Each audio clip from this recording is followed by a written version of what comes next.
pronto, gravação iniciada.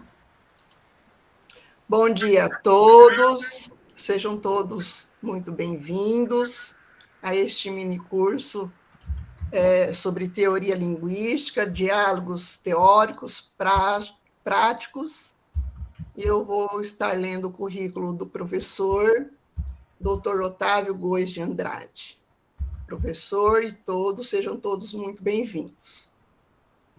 Professor Dr. Otávio Goes de Andrade possui graduação em Letras, Português, Espanhol, pela Universidade Estadual Paulista, Júlio de Mesquita Filho, Unesp, graduação em Direito pela Pontifícia Universidade Católica, PUC, campus de Londrina, mestrado em Letras pela Universidade Estadual Paulista, Júlio de Mesquita Filho, Unesp, doutorado em Estudos da Linguagem pela Universidade Estadual de Londrina, mestrado em Ensino de Espanhol para Brasileiros pela Universidade Internacional Menéndez Pelayo, Instituto Cervantes, especialização em Filosofia Política e Jurídica pela Universidade Estadual de Londrina, especialização em Direito Aplicado pela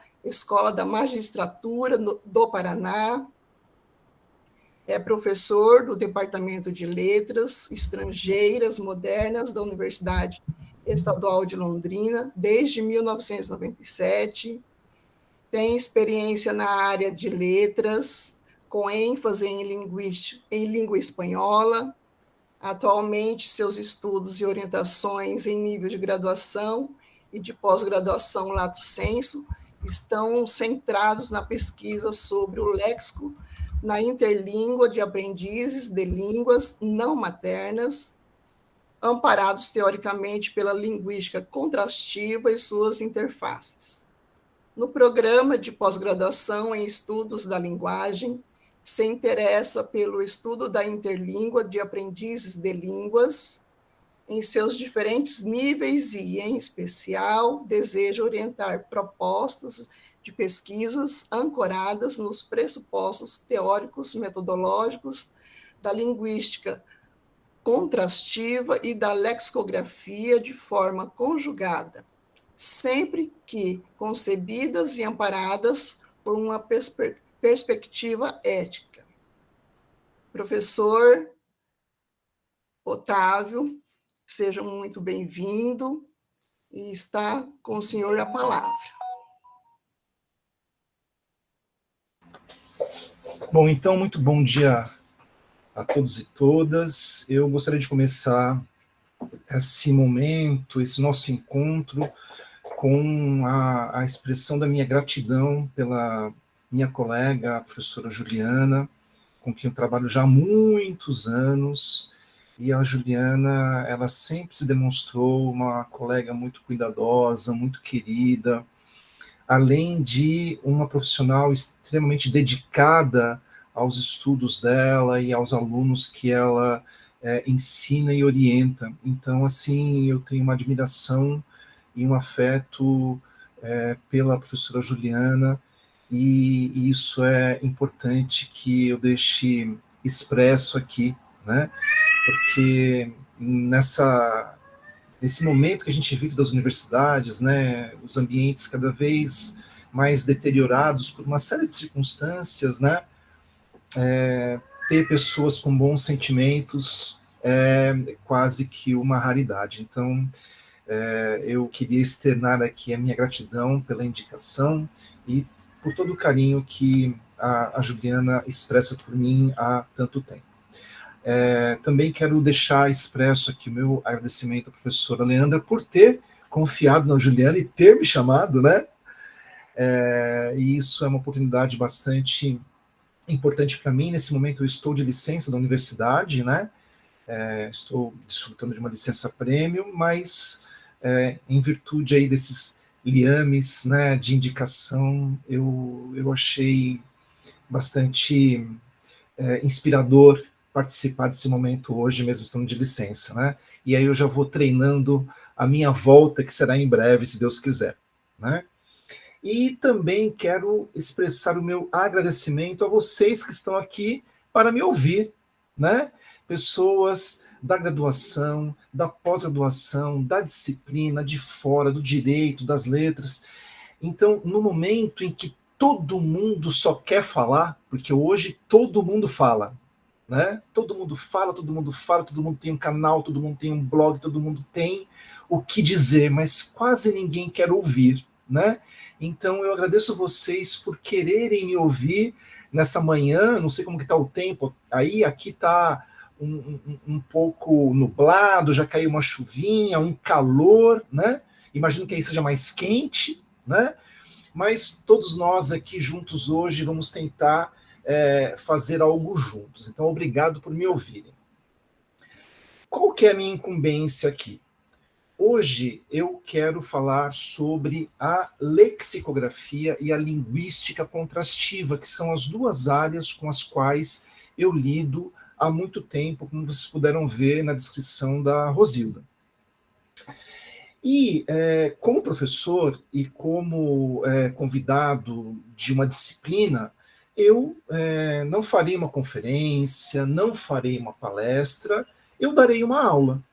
Então, eu preparei os slides relativos à linguística contrastiva e à lexicografia, e eu vou compartilhar com vocês e vou ministrando essa aula, né, relativa a esses dois campos do conhecimento, né, dois campos que têm componentes teóricos, que têm componentes práticos, né, e vocês vão poder conhecer duas áreas que são muito interessantes e que estão em pleno desenvolvimento.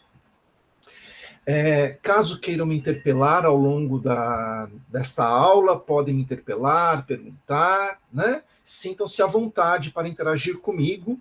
Se não entenderem alguma coisa, voltem e perguntem, né? E vamos juntos chegar a esse denominador comum do que seriam essas duas áreas, certo?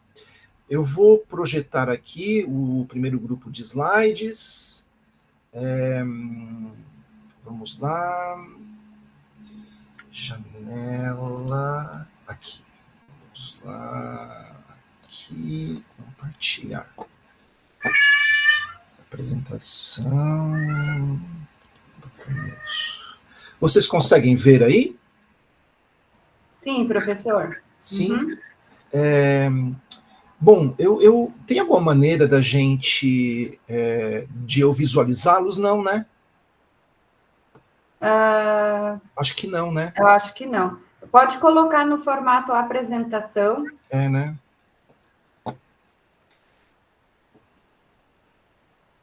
Assim? Lá embaixo tem uma tacinha, aí você pode clicar na tacinha que aí ele fica em tela cheia para nós. Uma tacinha? Um íconezinho parecendo uma tacinha ali embaixo. Logo ao lado de onde aumenta ou diminui a tela. Isso, Kátia, obrigada. Deixa eu ver. No lado direito embaixo.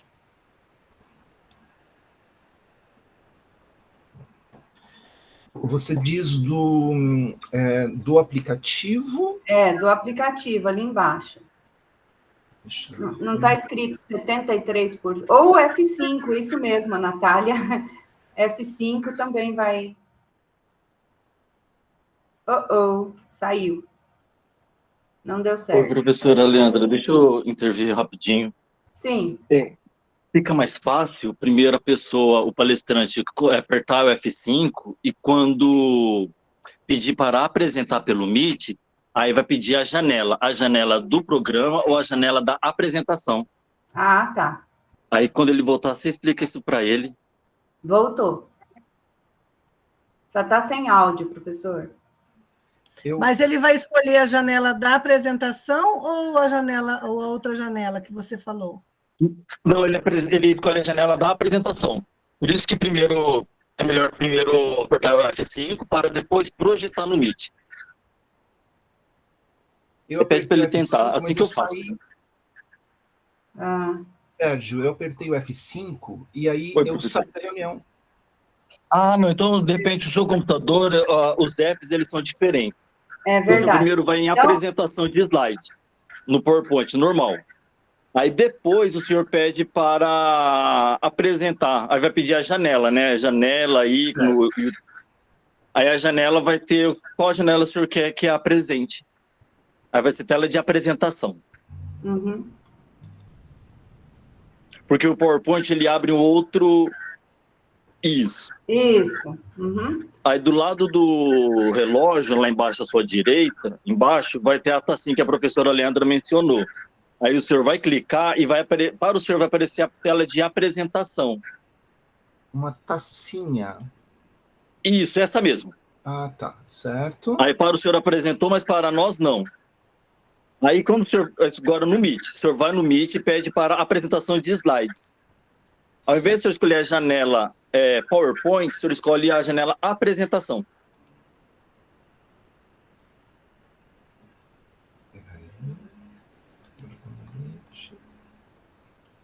O atalho FM mais o F5 também abre no seu computador, no seu teclado, professor. Perfeito.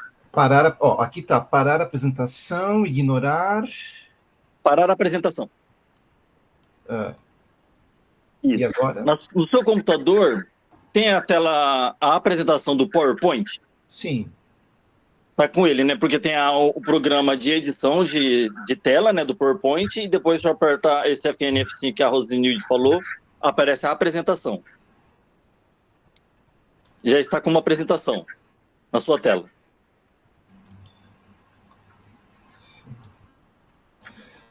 Gente, me desculpem aqui a falta de domínio da... Não, tranquilo, professor. Mas isso é natural, professor, e não é um problema só seu. Eu estou tentando aprender também com essa aula aí. Não, mais natural ainda é que, por mais que nós saibamos disso, chega na hora, acontece alguma coisa que o computador ele não colabora. A gente sabe desse processo, fazemos apresentações várias vezes e dá esse problema. Vamos fazer o seguinte, eu estou ficando um pouco nervoso já com isso, eu estou até suando. Eu gostaria de vê-los, tá? Mas como eu não vou poder vê-los, eu vou apenas apresentar, então, se houver alguma coisa que vocês queiram perguntar, me interpelem, tá? Porque eu não vou não estarei vendo as reações de vocês. Então, eu vou apresentar tela cheia e vou seguir o barco, tá bom? Para a gente não perder tempo, certo? Okay. Senão a gente vai ficar nessa demanda toda aí e não vai conseguir chegar onde nós temos que chegar, tá bom? Vocês estão vendo? Sim. Né? Sim. Então, vocês já sabem o meu nome, já sabem que eu me graduei em letras e em direito, já sabem, né, que eu sou especialista em filosofia política e jurídica e também em direito aplicado, já sabem da minha formação no stricto sensu, né? E sabem também que eu sou professor universitário desde 1997. Todos esses anos, juntos, né, com a minha barba branca, já me autorizam a usar aquela expressão que o professor adora, né? Na minha época. Então, a gente já se torna uma pessoa de época. Então, é muito curioso isso, porque parece que sempre na nossa época era diferente, né? E talvez tenha sido, né? Mas o legal é que a gente se conscientiza com o passar dos anos que a nossa época é agora, né? O nosso momento é agora, aqui, nessa junção de pessoas com mais experiência, com menos experiência, nessa troca frutífera que a universidade propicia, certo? Essa fala hoje ela está calcada em duas disciplinas que eu ministro no programa de pós-graduação em Estudos da Linguagem. Uma que é a lexicologia e lexicografia, e a outra que é a linguística contrastiva das origens à atualidade. Junto com essa minha experiência que eu tive na área do direito, eu queria contar para vocês uma pequena história que aconteceu comigo logo no princípio do meu curso de direito, no qual, nas primeiras aulas lá de teoria geral do direito civil e tudo mais, os professores começavam a nos contar as coisas sobre, né, os juízes E eu ouvi um professor dizendo que um juiz não tinha competência para fazer tal julgamento. Aquilo me chocou. Eu falei, mas como é possível que o juiz não tenha competência para fazer aquilo que ele tem que fazer, né? Uma pessoa concursada que estudou.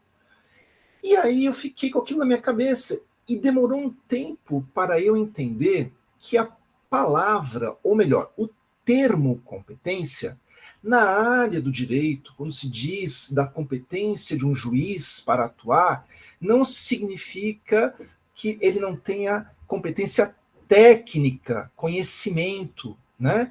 Mas sim que aquilo está ou não no escopo da sua atuação, na sua área, na sua alçada, né? E aí você começa a perceber que quando você vai pelo conhecimento do senso comum, né, estudar alguma área, geralmente não dá bom, né? Por quê? Porque a gente interpreta aquele conhecimento com que você está lidando, né, com um instrumental lexical limitado. E quando você vai para uma área do conhecimento específico, como nós aqui na linguística aplicada, né, os termos eles se revestem de especificidades. Por isso, nós não usamos a palavra, que é uma unidade léxica já gasta, né, mas sim termos. E a gente, ao longo dessa nossa fala aqui, vai tentar entrar em contato com novos termos, e esse que é o meu desejo nesse momento. Vamos ver alguns termos aqui relacionados à linguística teórica, à linguística aplicada dentro do campo da lexicografia. Então, o primeiro termo específico que nós temos é a própria palavra, ou o próprio termo lexicografia. Essa palavra, esse termo, ele tem dois significados. O primeiro deles é a própria arte e técnica de elaborar dicionários. Então, quando você vê essa pequena definição, né, arte e técnica, você já percebe que existe uma tradição, né, meio que artesã da confecção de dicionários. E mais adiante vocês vão entender por quê. E técnica já pressupõe um pouco mais de conhecimento aprofundado, de desenvolvimento teórico dessa área. Então, essa é a primeira ideia que nos vem.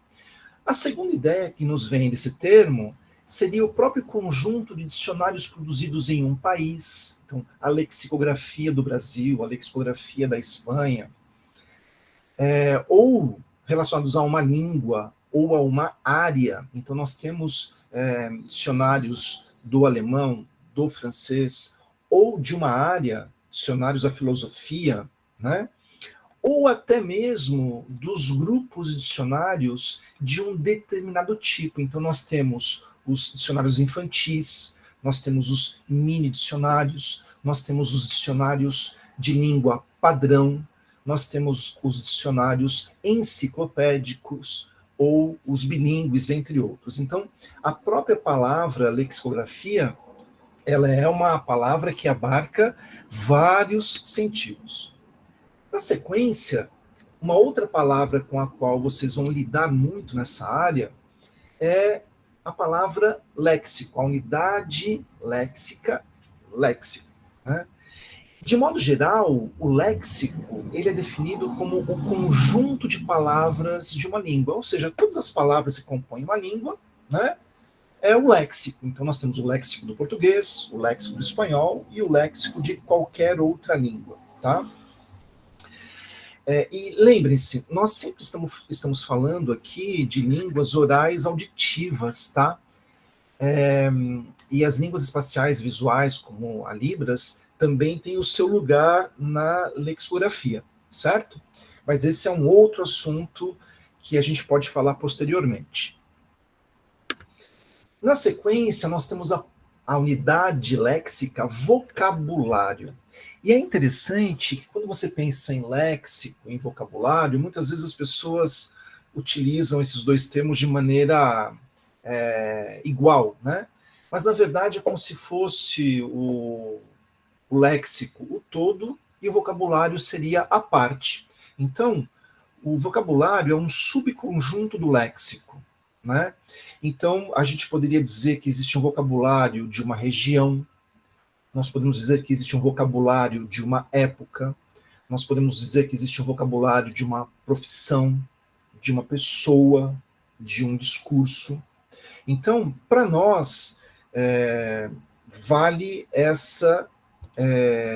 esse entendimento. Muito embora a gente saiba que existam outras concepções, e vocês bem sabem que na nossa área da linguística aplicada, é uma dificuldade estabelecermos determinados conceitos padrão que sirvam para todos, né? Diferentemente da área da saúde, que eles têm, né, os conceitos ou os procedimentos ouro, para nós temos aí uma quantidade enorme de definições e, no fim das contas, cada um adota aquilo que lhe convém nas suas pesquisas, mas o importante é que você tenha clareza quando você adota esse termo ou esse conteúdo. Então, vocabulário para nós vai ser isso, a parte do léxico, certo? Já entrando na parte física do dicionário, né, quando você pega um livro, né, e lembre-se, atualmente, nós não temos mais apenas dicionários físicos, nós temos dicionários que são online, né? Mas pensando num dicionário físico, cuja estrutura foi transportada para o online, né, nós temos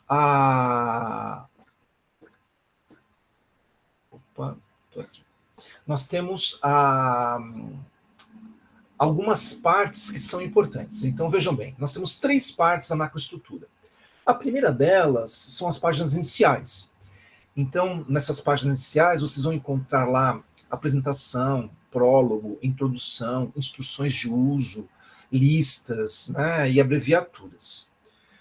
Na segunda parte, que talvez seja mais importante do dicionário, que é a própria nomenclatura ou nominata ou conjunto de verbetes, né, nós temos lá as palavras selecionadas que compõem aquele dicionário.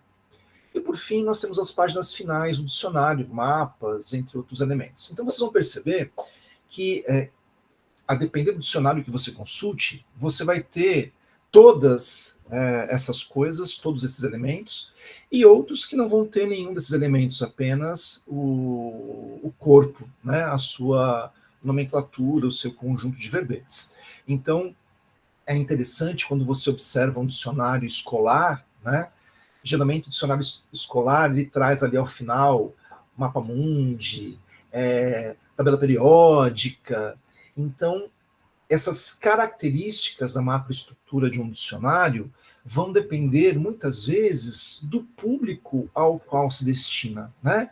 Que tipo de informação, além das informações que nós vamos encontrar nos verbetes, que outro tipo de informação é importante que nós encontremos no dicionário voltado para cada perfil, né? E uma coisa que tem se tornado cada vez mais importante, né, quando você observa um dicionário, é a apresentação. Na sua apresentação, nós vamos encontrar toda a parte teórica que norteou a confecção daquele dicionário. Na sequência, nós temos a microestrutura, que é outro termo importante quando nós falamos de dicionário, que é justamente o conjunto de informações que nós temos dentro de cada um dos verbetes. Então, o que você vai encontrar ali faz parte da microestrutura. Vocês vão perceber que muitas vezes a microestrutura, a depender do dicionário, ela vai ser mais extensa, ela vai ser mais sofisticada em termos da qualidade da informação ou do tipo da informação, ou muitas vezes vai ser simplesmente, no caso de dicionários bilíngues, por exemplo, né, a confecção ali de um verbete que tenha apenas um equivalente. Então, existem vários tipos de verbete, né, com vários tipos de microestrutura. Então, esse verbete, né, que é o mesmo que artigo, ou a microestrutura, é a unidade básica da organização do dicionário. Então, o verbete ele se compõe de uma entrada, que é aquela palavra que geralmente está em negrito, e todas as informações, né, que começam ali, enumeradas no número 1, sobre essa entrada. A entrada também é chamada de lema, ou de cabeça de verbete, ou de palavra entrada. Essa palavra ou expressão que encabeça o verbete, né, é o elemento que nós vamos definir ou explicar de acordo com a tradição lexicográfica que nós seguimos, né? Só que, na maior parte dos dicionários de língua, nós temos um padrão dessas entradas. Qual é o padrão? Geralmente o verbo no infinitivo, o substantivo e o adjetivo no singular masculino. É interessante essa informação porque a consulta a um dicionário, né, que é uma ferramenta, que também é uma ferramenta de aprendizagem, né, ela requer que você, como consulente, desenvolva certas habilidades no contato com esse material. Então, é importante que os alunos aprendam, né, desde muito cedo, que, primeiro, o dicionário é uma ferramenta a qual nós podemos recorrer, ele tem uma certa estrutura e que, para você fazer o uso efetivo dessa ferramenta, existem certas habilidades que você tem que desenvolver para essa consulta. Muito bem, continuando, além da entrada, nós temos entradas secundárias. O que é uma entrada secundária? Justamente aquela entrada, para não se fazer uma nova entrada, né, no dicionário, essa entrada secundária que faz parte do verbete principal, geralmente contém, por exemplo, expressões idiomáticas que, na sua estrutura, aparece a palavra da entrada, né? Então, por exemplo, quando você imagina uma palavra como manga, né, que é uma palavra que tem inúmeras possibilidades de uso, né, você pode, então, encontrar ali, né, nessa sequência de informações, entradas secundárias na qual, ou nas quais, nós temos a palavra manga na sua estrutura. Muito bem? Então, quando você tem um verbete, e você tem a explicação desse verbete, né, você tem o uso de acepções. Então, quando um termo, né, é descrito, quando uma palavra ela é explicada em um dicionário, né, nós temos a acepção, que é cada um dos significados de uma palavra ou expressão, né, dentro de diferentes contextos. Cada acepção é explicada por meio de uma definição. E as palavras, expressões que têm mais de uma acepção, né, elas geralmente aparecem separadas por números, né? Então, geralmente vem as expressões mais comuns, né, mais compartilhadas em primeiro lugar, e as acepções menos comuns na sequência. Então, a definição, que é um enunciado definitório, né, é o que explicita o sentido de uma palavra ou expressão, né? E quando você tem, como você tem muitos dicionários, obviamente você tem muitos tipos de definição, né? E o tamanho da definição, né, e a quantidade de definições e as características dessa definição dependerão aí da sua longitude, né, e dos tipos de informações que a gente quer contemplar no dicionário. Muito bem. Todas essas palavras que nós encontramos aí, vocês vão encontrar num projeto lexicográfico, né? O que é um projeto lexicográfico? Ele é um plano de composição e de organização do dicionário. Então, você, ao ler um projeto, vai encontrar ali, né, qual é o público ao qual se destina, como foram levantados e selecionados, né, os termos, né, palavras que compõem esse dicionário, qual é a estrutura desse verbete, se tem ilustrações, para que servem as ilustrações, né? Então, vejam bem, como nós temos diferentes tipos de dicionário, diferentes tipos de público, diferentes tipos de funções para um dicionário, né? Nós vamos ter diferentes tipos de projeto. E é muito importante que isso esteja logo no princípio explicitado para quem vai consultar o dicionário, para entender se aquele dicionário ele é importante para a sua consulta ou não, né? E eu tenho certeza que vocês já devem ter ouvido, né? Qual que é o melhor dicionário? Quem é professor de idiomas, os alunos geralmente perguntam, né? Esse dicionário aqui é bom, né? Então, eu acho que todos os dicionários, eles são bons desde que você entenda para o que você quer utilizá-lo, né? Então, eu sou uma pessoa que devo ter provavelmente em torno de 150 dicionários aqui, entre dicionários de língua, bilíngues e de várias áreas, né? Porque cada dicionário ele vai trazer para você um tipo de informação. E ao saber que todos os dicionários não contêm todas as informações, é importante que você saiba navegar e aproveitar aquilo que cada um pode oferecer a você, certo? Muito bem. Caso vocês tenham tempo, eu recomendo esse filme, O Gênio e o Louco.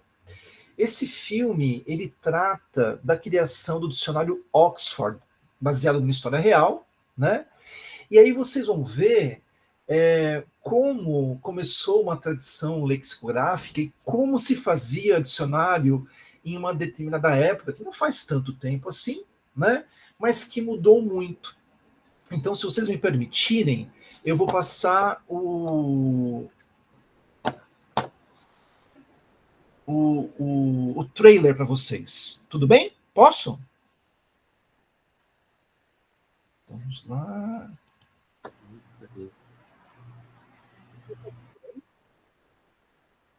Estão vendo o trailer? Não, professor. Ainda não, professor. Não? Deixa eu ver. Então, vamos... Eu acho que vai ter que parar de compartilhar. E, de novo, compartilhar a outra tela, né? Isso. Isso. Tela cheia do Gênio Louco. Compartilhar. Agora sim, né? Ainda não. Agora começou. Agora começou. Isso. Então, vamos lá.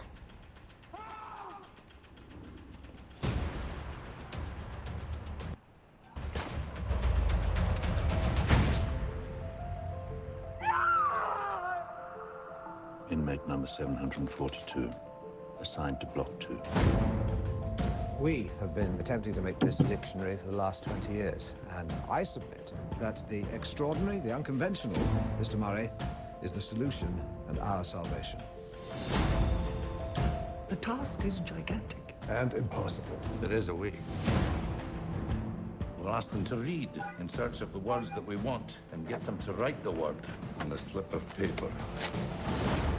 So this is the good doctor. I'm proud to make your acquaintance, sir. I cannot believe my eyes. Aye, partners, word for word. My entire life, all that I pursued has been in preparation for this. You think I'm insane? You do experience yourself as being under threat. I only need books. Our gathering so far, we've only just started. William Minor will be struck from all acknowledgements. What are you so afraid of? That the bad man can be redeemed? Mr. Churchill! If you believe that every individual life deserves its own chance, you must set him free, or he will perish. When I read, I can fly out of this place on the backs of books. I've gone to the end of the world on the wings of work. We are linked now. Brothers. An American and a Scot. One Oxford, one Yale. One brilliant, one mad. But which is which?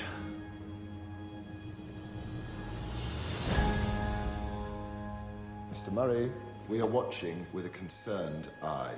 Watch then, and be amazed.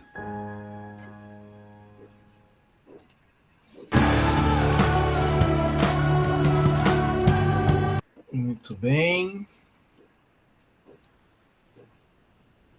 Então, esse filme, eles dão para vocês uma dimensão de como era fazer um dicionário em uma época em que nós não tínhamos computador. Imaginem vocês, né, o trabalho de uma equipe, né, porque o trabalho de fazer um dicionário é um dicionário que precisa de uma equipe. Tem, geralmente, uma pessoa que coordena, mas é um trabalho de equipe, não é um trabalho para uma única pessoa. Muito embora existam pessoas que tenham feito trabalhos dicionarísticos sozinhos. Então, por exemplo, existe uma dicionarista muito conhecida no mundo hispânico, que é a Maria Moliner.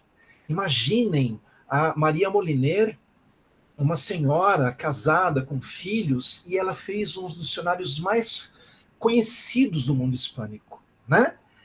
E assim se fazia, de maneira artesanal, intuitiva, e esse filme vai dar para vocês uma noção de como é que funcionava a coisa. Hoje em dia, nós já temos, com a informática, com os computadores, a possibilidade da confecção de dicionários a partir, por exemplo, de corpos de grande extensão, né, de palavras que podem ajudar, né, a noção daquilo que é importante estar ou não no dicionário e qual informação está.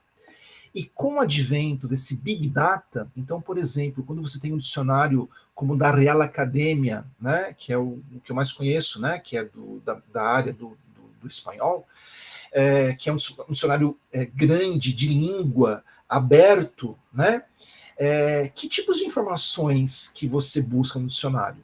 Né? Então, muitas vezes você busca uma palavra que não está ali. Quando você faz essa busca, essa informação da busca fica guardada ali. Então, quem trabalha com dicionário de forma online consegue perceber, né, estatisticamente, quais são as palavras mais buscadas, quais são as palavras que não existem, que precisariam estar ali, quais são os significados buscados. E tudo isso faz com que a rapidez da atualização do dicionário seja maior. E aí, quando você, por exemplo, tem um dicionário físico, né, como o Aurélio ou qualquer outro dicionário, aquele dicionário ele representa uma parte da história do léxico. Né? Então, o dicionário publicado na década de 70, eu tenho todas as versões do Aurélio, né, do grande. A cada ano da sua publicação, novas acepções vão sendo colocadas. Por quê? Porque a língua era dinâmica. Né? E esse dinamismo da língua, quando você vai para um projeto lexicográfico não físico, mas para um projeto lexicográfico online, você consegue captar com maior rapidez esse dinamismo, e você consegue, inclusive, porque não tem limitação de espaço, colocar links, na verdade, para que essa palavra vá para textos, para filmes, entre outras coisas. Então, é uma grande área de estudo o desenvolvimento de dicionários eletrônicos e também os dicionários via aplicativos. Né? É uma área candente neste momento, justamente porque a informática tem propiciado isso, certo? Muito bem, então nós passamos de um momento, como vocês verão aí no filme, se puderem assistir, né, de uma lexicografia intuitiva, de uma lexicografia feita artesanalmente, para uma lexicografia teórica, ou a metalexicografia, que é a área da lexicografia que estuda os dicionários, não só confecciona. Então você tem tanto lexicógrafos, que são as pessoas que fazem os dicionários, como os metalexicógrafos, que são as pessoas que estudam os dicionários, que produzem teoria sobre o dicionário, certo? Muito bem, vocês aprenderam que nós dependemos de um projeto lexicográfico, que é diferente um dicionário para o papel e um dicionário online, que nós temos aí o Big Data, que é alguma coisa muito importante para essa área, né? E vocês têm um filme para assistirem aí depois da nossa palestra, certo? Dando continuidade e já indo para os finalmente, né, dessa primeira parte aqui, nós temos um texto que eu recomendo que vocês leiam, que é o texto da professora Krieger, chamado Tipologias e Dicionários, Registros de Léxico, Princípios e Tecnologias. É um texto bastante agradável de ser lido, apesar de teórico, mas ele é muito agradável de ser lido, muito bem escrito, e ele começa com essa epígrafe aqui, né? Ela diz assim, ó: cada projeto de dicionário é único e fala por si mesmo sobre seu conjunto de regras específicas, mas o vasto alcance das tarefas demanda uma organização rigorosa de fazer o melhor uso possível das fontes e das equipes. A crença comum de que a elaboração de um dicionário começa com a definição de palavras é tão ingênua como a ideia de que a construção de um prédio começa com a compra de materiais de construção. Ou seja, a gente percebe que a preparação de um dicionário começa muito antes, atualmente, com muita teoria, com muito entendimento. E é essa luz que a professora Krieger quer lançar, né? Então ela começa dizendo que os dicionários, para nós, eles são um paradigma linguístico, né? Ele é um modelo de uso e de sentidos de palavras e expressões, né? Ele tem um papel que é normativo. E é interessante isso, porque quando você pega, né, um dicionário, geralmente você tem ali como se fosse uma instância de legitimação, né? Você pergunta assim, será que essa palavra existe? Onde que você vai pesquisar se ela existe? No dicionário, né? E é curioso que o dicionário, como vocês verão um pouco mais adiante, ele não comporta todas as palavras da língua. Então, existem palavras que existem que não estão dicionarizadas, né? Só que a gente tem essa noção de que o dicionário ele é o cartório de registro de nascimento da palavra, não é verdade? É ele que dá à palavra essa certidão, né? Essa institucionalização, né? Dentro do conjunto das demais palavras que compõem o nosso idioma. Mas, na verdade, como vocês verão adiante, nem todos os dicionários eles são tesauros, né?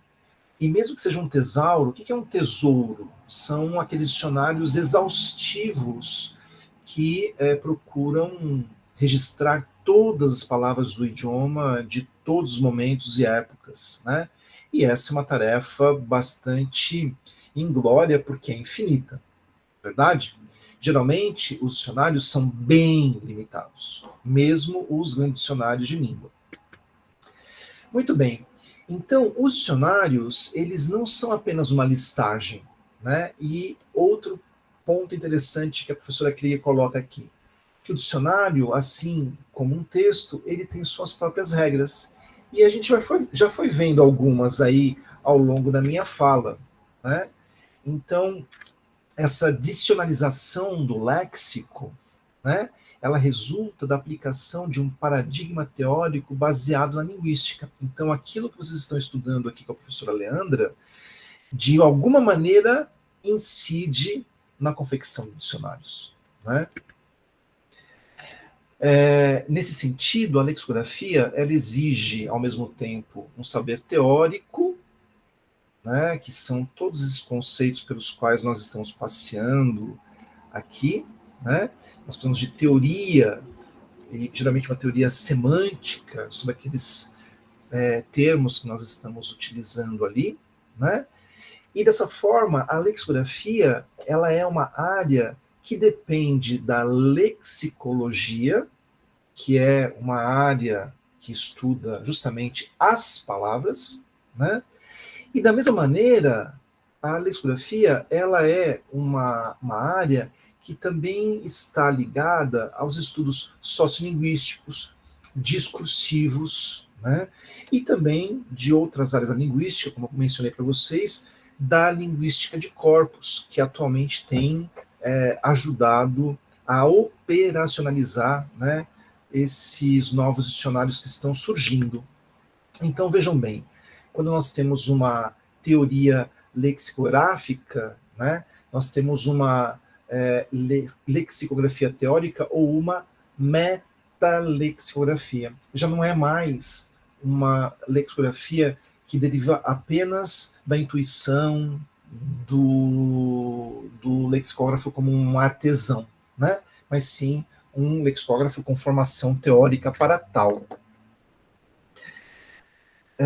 Na sequência, nós temos também outros elementos que nós já conversamos aqui brevemente, né? Que nós temos objetivos em cada um dos dicionários, né? Porque eles preveem usuários específicos. Então, é um usuário adulto, é um usuário criança, né? É para auxiliar na aprendizagem, né? É um instrumento de compreensão da língua, um instrumento de produção da língua. Então, todos esses elementos que fazem parte do projeto lexicográfico vão resultar em dicionários que têm uma singularidade, certo? Nesse sentido, nem todos os dicionários são iguais. Vai depender dos seus objetivos e também das marcas do seu produtor, né? Do lexicógrafo que propõe aquele material. Nesse sentido, nós temos aí dicionários que são monolíngues, bilíngues, gerais, o Tesaurus, que são esses dicionários exaustivos de vários tomos, né? Mini dicionário, dicionário escolar, entre inúmeras outras possibilidades, né? Você também vai encontrar dicionários dedicados a verbos, né? A regimes preposicionais, a sinônimos, antônimos, dicionários de morfologia, dicionários etimológicos. Então, dicionários não são apenas dicionários de língua, né? E caminhando já para o final dessa breve apresentação, né, nós temos também aqueles dicionários, como os de língua, né, que são palavras do senso comum, né? Nós temos também os dicionários de áreas específicas, que são, por exemplo, a química, o direito, a informática, meio ambiente, né? E nós temos aí a terminologia, a terminografia, ou seja, a área da lexicografia voltada para a confecção de dicionários específicos, dicionários de termos, né? Então, além da lexicografia, nós teríamos a terminografia, certo? E como eu falei para vocês, os dicionários de língua, eles não cobrem toda a língua, não é verdade? E esses dicionários terminológicos também, né, não cobrem toda a língua, senão os termos de uma área, né? E geralmente o que nós temos de relevante nesses dicionários é que eles são relacionados ali a partir da sua frequência de uso, né? E nós temos também na língua dicionários que são dicionários de uso, né? Que também são de língua, não têm a mesma quantidade de palavras que tem um dicionário de língua, mas tem uma amostra significativa dessas palavras em contextos de uso. Por isso aí a linguagem de corpus ela é muito importante, porque geralmente esses corpora, né, eles têm textos oriundos de várias áreas. E só para vocês terem aí uma noção, né, os tesauros, eles têm aí mais ou menos em torno de 400 mil verbetes, né, em países de grande tradição. Imagine o número de tomos, né, que nós teríamos que ter para comportar tantos verbetes assim. E já, eu imagino que isso daqui seja já os nossos últimos slides, nós temos aí a questão das tecnologias, como eu falei para vocês, que a professora Krieger já em 2006 ressaltava a sua importância, né, na seleção das palavras que vão compor o dicionário. E, por fim, nós temos aí, né, dicionários de corte sincrônico, ou seja, do momento, né, que são os dicionários de uso, como mencionei para vocês, né, nos quais a estrutura desses dicionários é composta por palavras selecionadas a partir da sua frequência de uso, certo?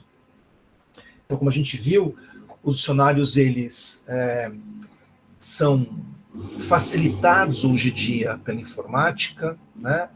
São um trabalho de equipe, e eles estão cada vez se ampliando mais a partir, né, da incorporação dos conhecimentos tecnológicos e da construção incessante aí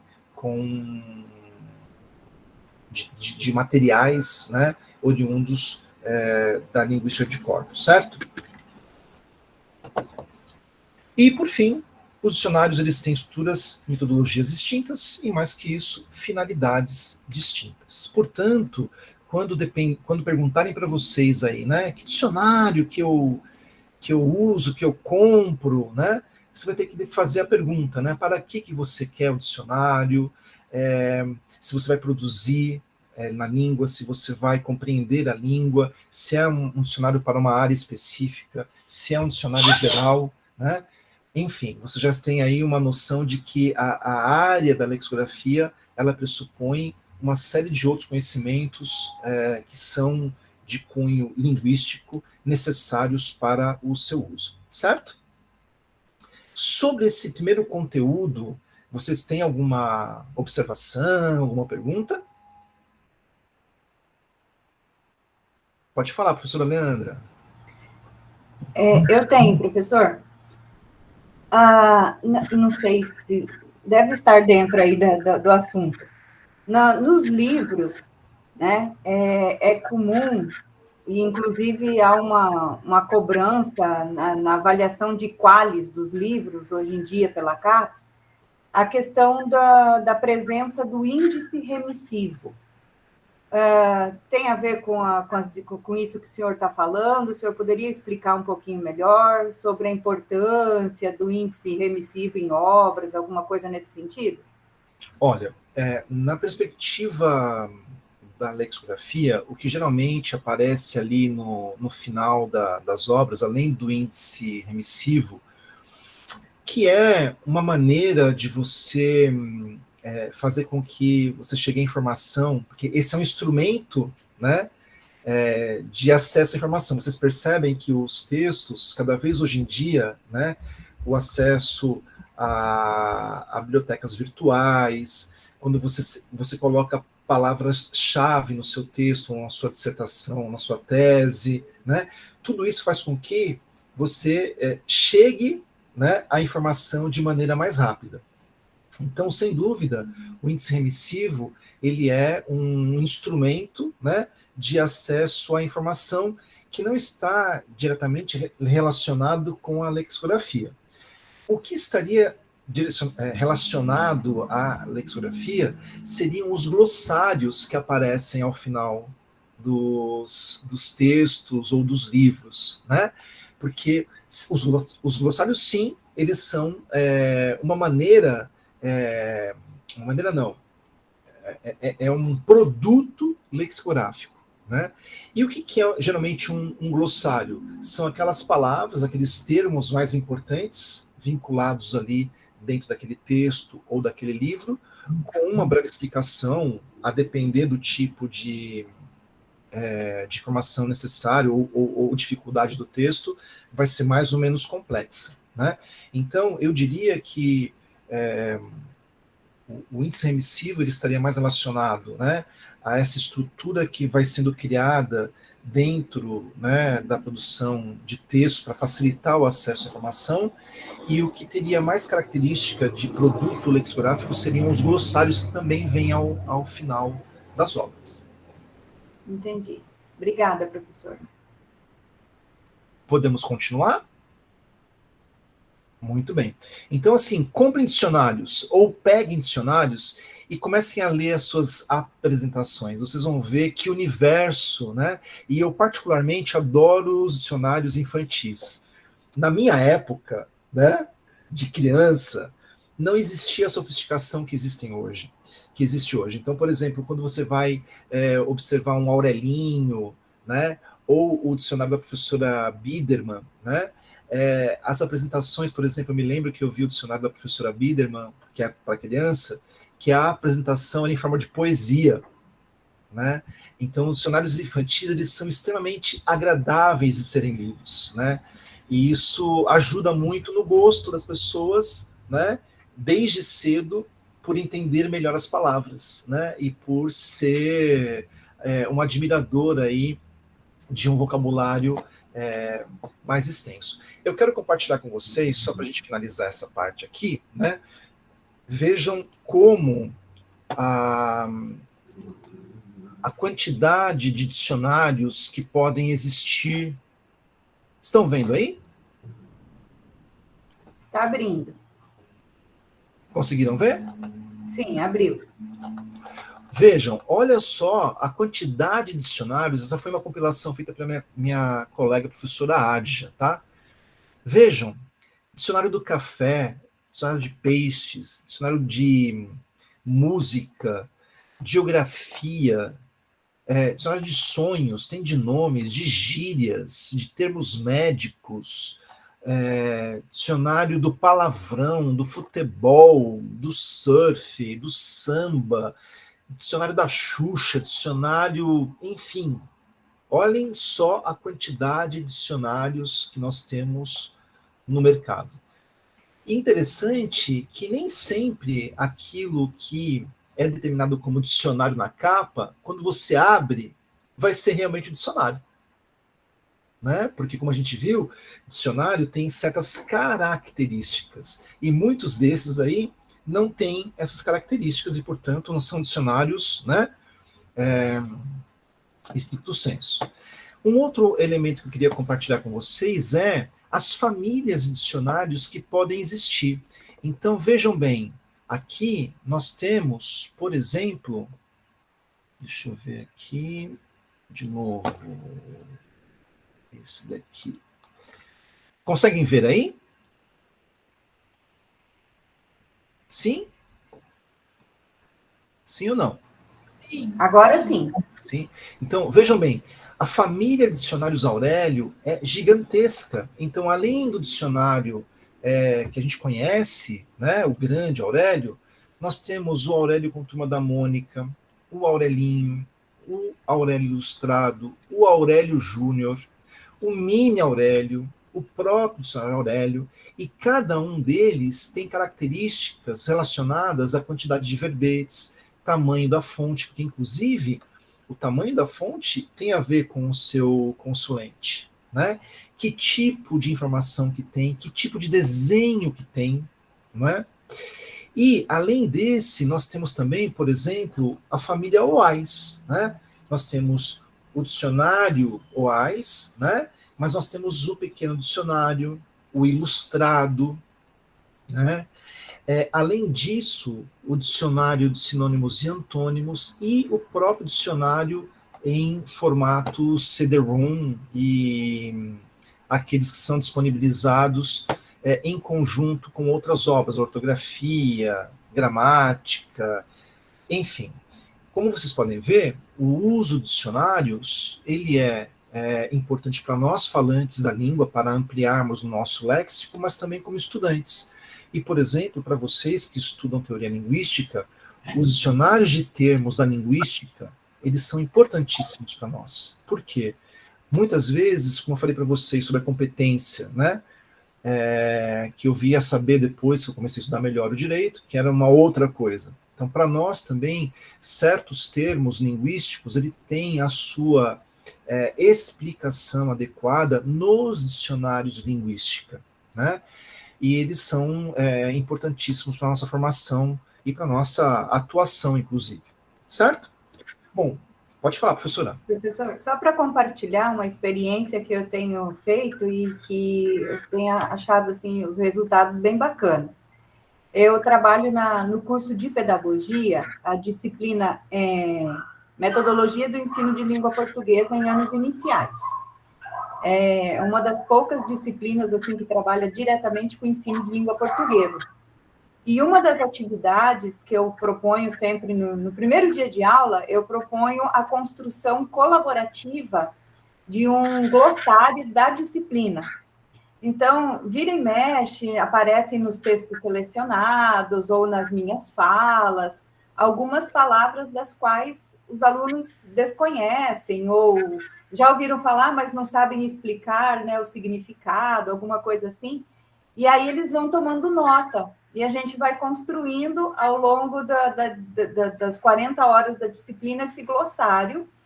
E depois a gente dá entrada no verbete e constrói junto, né, o significado daquela palavra, busca na internet, em outros dicionários, enfim, as possíveis explicações para aquela palavra, e aí depois a gente compila a nossa própria explicação, né?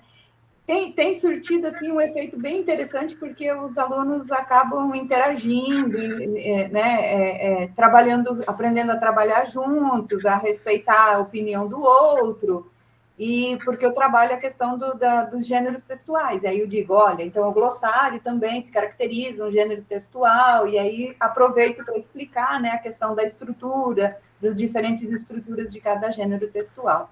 Só para compartilhar que eu tenho achado, assim, bem interessante realizar essa atividade com eles. Achei interessantíssima a atividade, e o mais curioso que pode vir disso é que quando você pergunta para alguém, sejamos nós aqui mesmos, né? Se você perguntar o que é tal palavra, às vezes até uma palavra do senso comum, todo mundo sabe. Mas na hora de explicar o que é essa palavra, vem a nossa dificuldade. Se nós tivermos que explicar o que é, por exemplo, a palavra, né? Eu tenho certeza que vai sair daqui uma quantidade significativa de definições de palavra que muitas vezes não vão se corresponder, né? Então, essa é uma atividade interessantíssima para a gente uniformizar e alcançar um entendimento daquele conteúdo mais sofisticado. Então, eu acredito que seja muito frutífero. E eu gostei bastante da ideia. Vou me inspirar aí na sua experiência, né? E fazer glossários nas minhas disciplinas também, porque com os alunos, né? Colaborativos, para que a gente possa chegar aí a denominadores comuns com relação a certos termos que são importantes para nós, né? Que a gente tem que falar com maior segurança, não é verdade? Mais alguma contribuição? Posso seguir? Pode, da minha parte pode. Jefferson, Jefferson. Pode falar, Jefferson. Olá, bom dia. Estão me ouvindo? Sim. Professor, eu tenho uma questão aqui que eu acho que é interessantíssimo o senhor falando sobre os dicionários online. E eu recentemente estava lendo um texto do professor Horta Nunes, e no texto do professor Horta Nunes ele vai discorrendo sobre o quão importante é, né, a criação de dicionários, essa criação desse léxico, e o professor Horta Nunes ele vai enfatizar que é não só criar dicionários por criar dicionários, mas ter essa necessidade realmente desse dicionário ser criado, ele ser criado por um profissional, e esse profissional ter esse cuidado, né, no caso o lexicógrafo. E eu peguei pensando em relação aos dicionários online, porque hoje a gente tem os dicionários clássicos, que é como Oxford e outros, que já estão na sua modalidade digital, já estão com acesso online, mas eu penso em relação aos dicionários que são puramente digitais. E tem uma discrepância muito grande quando a gente analisa esses verbetes e as definições que eles trazem, né? Muitas vezes, acredito eu, que não é feito por um lexicógrafo esse dicionário digital.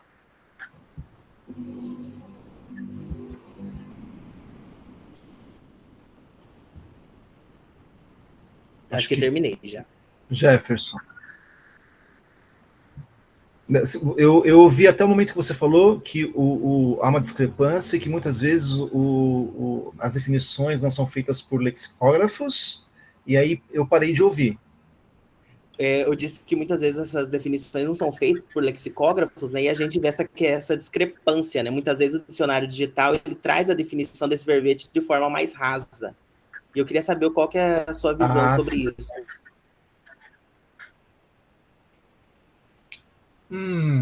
Olha, obrigado pela pergunta, é uma questão interessante. E como eu te falei, às vezes, o que é raso para mim ou para você pode ser suficiente para alguém, né? Então, eu acho que o importante, como eu mencionei a vocês, todo projeto lexicográfico, ele pressupõe, né, antes da confecção do dicionário, né, o alinhamento de certas ideias. Para quem vai, né, direcionar esse dicionário, que tipo de informação nós vamos contemplar, né? Então, por exemplo, uma pessoa mais escolada, uma pessoa que quer informações mais relevantes, né, talvez não se satisfaça com o conteúdo desse dicionário, né? E aí ele vai buscar um dicionário de referência, mais sofisticado e tudo mais, né?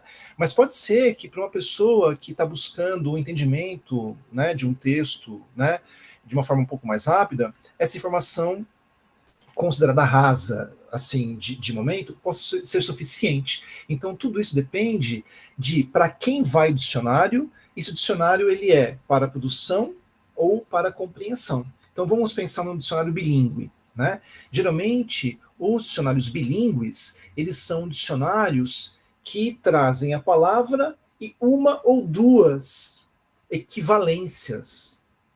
A gente sabe que as palavras têm muitas mais acepções no idioma, né? Mas, de alguma maneira, se vocês pegarem um dicionário pequenininho, né, um mini dicionário, vocês vão ver lá que, por exemplo, a palavra cavalo, né, em espanhol, caballo, né, deu conta de responder, né? A gente sabe que dentro da palavra cavalo pode ter expressões com a palavra cavalo e várias outras informações muito mais aprofundadas que não estão contempladas ali, porque muitas vezes aquele dicionário ele é usado como uma entrada para um texto, para o entendimento de um texto, e muitas vezes não para a produção, né? Então, os dicionários voltados para estudantes, né, de diferentes níveis, eles pressupõem um nível de sofisticação no seu projeto lexicográfico, porque justamente tenta antever qual que é a utilização que se fará daquele dicionário. Então, por exemplo, vocês não estão vendo aí essa capa, eu vou mostrar para vocês, que está embaçado, né? Eu vou mostrar para vocês porque eu tenho uma figura dele aqui. Esse dicionário, que é o Dicionário de Falsos Amigos, ele é um dicionário português, espanhol, feito pela professora Ádia, minha colega, e a partir de pesquisas contrastivas, né, ela desenvolveu um dicionário voltado para o entendimento de palavras que são falsos cognatos. Então, as informações que estão ali, elas são especificamente desenhadas para o brasileiro que aprende espanhol e vai consultar os falsos cognatos, né? Não é um dicionário que vai servir para qualquer consulente, né? Então, a informação que está ali, ela é específica para nós brasileiros que estudamos espanhol. Então, Jefferson, não sei se respondi ou não a sua pergunta, né? Mas a profundidade maior ou menor, né, vai depender das finalidades e de quem, né, vai utilizar, né? Eu acho que todo dicionário é bem-vindo a partir do momento que ele de alguma maneira te ajuda, tá bom? Samara? Bom dia, professor. Na verdade, a partir da sua fala, me veio uma fala do professor Alceu Zóia, aqui da Unemate, que eles trabalham... Eu até procurei, professora Leandra, aqui o link que ele enviou da produção de dicionário, acho que ele tem um projeto, dicionários indígenas, e eu achei extremamente interessante. Eles trabalham diretamente com os indígenas mesmo, e é eles que produzem. Por exemplo, eles pegam uma palavra do vocabulário deles, eles desenham que seja uma árvore, uma fruta, uma ferramenta, e as próprias crianças, elas escrevem o significado daquela palavra. Então, assim, é interessante porque parte das pessoas mesmo, da vivência, né? Não é uma coisa de terceiros que escrevem, né? E até eu procurei o link, eu não sei se uma das meninas que participaram da aula, da palestra que ele deu, eu não consegui achar aqui, mas ele postou o link para a gente que vai direto para essa página do projeto. E é interessante, é muito bonitinho de ver, tudo muito coloridinho, tudo muito... E eu não sei o lugar que ele trabalha, eu acho que é em Cáceres, né, prof, que esse projeto está funcionando, não é? Não, é aqui ele realiza com os mestrandos dele de Cáceres, né? Mas dos povos aqui do Xingu. Então, Samara, obrigado pela contribuição. E vejam bem a importância de você ser um lexicógrafo que entenda da língua cultura, né? Porque a língua, ela não está desprovida de cultura, né? E quando você tem um olhar, né, do usuário daquela língua, seja ele, né, um indígena, ou, por exemplo, nós temos brasileiros que são surdos, usuários de Libras, né? E que obrigatoriamente precisam ser bilíngues, né? Porque o português tem uma função social para eles, né? O português é a língua oficial pela qual eles vão navegar no Brasil, e nós precisamos de dicionários, né?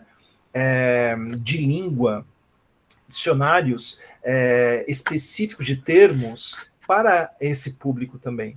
Então, nós temos dentro da área da lexicografia uma quantidade de perfis, né, de usuários, de consulentes, gigantesca, que ainda não foram contemplados, né? Então é muito importante o trabalho que o professor faz. Nós temos o professor Marcelo aqui também, que estuda línguas indígenas, né?